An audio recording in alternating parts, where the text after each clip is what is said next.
Going back to the model of Fisher and Uri, we're going to talk about the caregiver, and I'm going to introduce you to the idea of that, the last one there, the criteria, insist on using objective criteria. So as talked about, we need to make some tough decisions when working in manual handling, and sometimes all people want is something fair and reasonable. One way in which we can ensure a fair and reasonable solution is to introduce the idea of an objective measure to a discussion. And this is where I think we have so many opportunities to further promote policy and safe work procedures as this objective measure. And once you get this idea of using policy and safe work procedures beyond what you would have thought of, there are so many opportunities out there to create positive communications with your clients. When we are looking at this idea of objective measure, the timing is exceptionally important.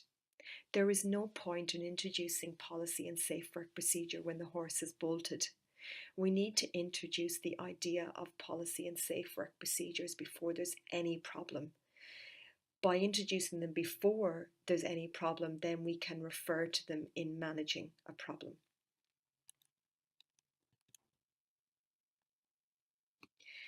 As I talked about earlier, with this minimal lift policy, there's a bit of room for discussion. So what a policy does is it's almost like a tool in our toolbox. It draws a line in the sand in what can and can't be done.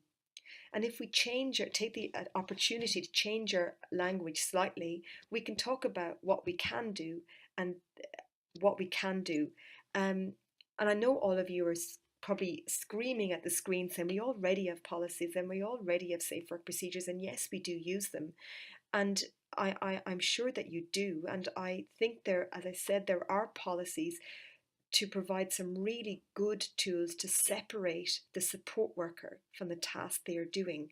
And if we move back into that behavior, intention, interpretation, it can avoid those misinterpretations.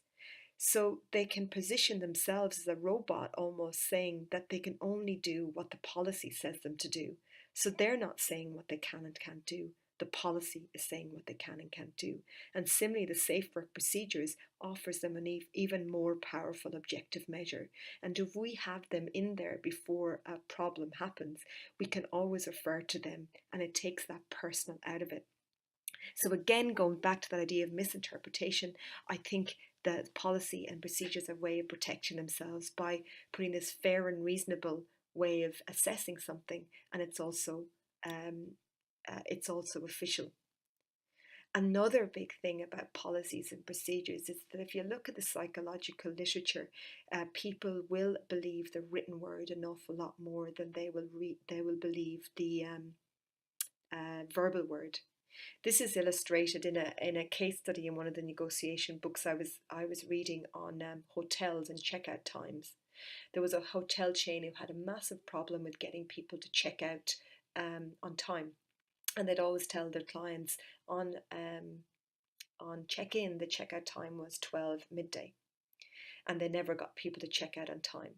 So what they started doing is putting 12 midday checkout on a little poster on the wall in the room. And when it was written with the hotel logo, everyone believed that far more than verbally that was the checkout time, and they never had any problem with checkout time because it was written. So I think there's a big opportunity with policy and safe work procedures to bounce off the problem. So this almost creates that boundary of what we can do over which we're not able to do things. So once you've got that policy and safe work procedures, we can talk about what we can do. We can talk about let's try. We can talk about let's work together, and we can use a lot more yes language because the safe work procedures and the policy talk about what almost we can't do.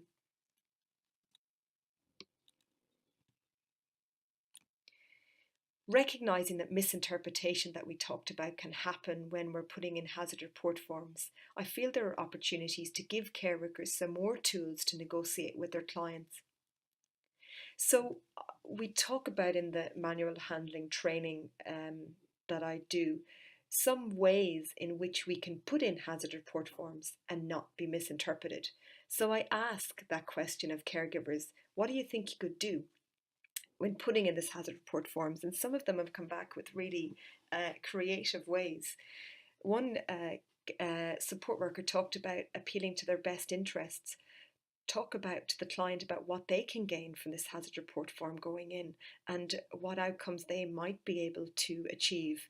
And again, this is aligned with ethical practice and managing expectations. You're not going to promise something that you can't deliver for the client, but what type of boxes, positive boxes, could this open? And again, when that doesn't work, you can always blame an external. So we talk about blaming the policy, blaming the work procedures, and if you want, blaming the OHS Act that with the policy and the safe work procedures would be made from.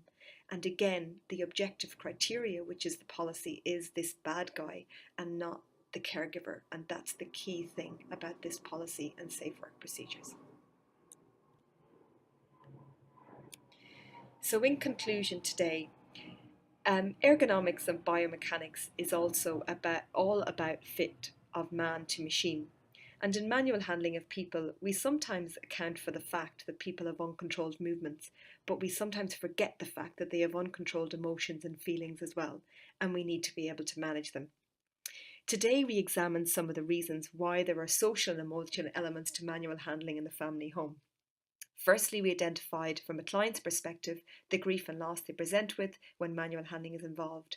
Secondly, for the care worker, we talked about the vulnerable position they may be in the family home. I presented a negotiation model by Fisher and Uri, and using that model, we can identify the power of time, active listening, using a person's name, using timeframes, and using policy and safe work procedures as an objective measure. Yes, manual handling is physical, but it's also social. And by viewing manual handling in this way, I think we have many opportunities to strategically invest our time in addressing these elements efficiently to prevent the concept of assessment creep that causes us to waste so much time, emotional energy, and essentially resources. Thank you for your time today, and if any of you have got any questions about the presentations or are interested in any of our courses that we offer both face-to-face and online, we can be contacted on the links below. Thank you very much.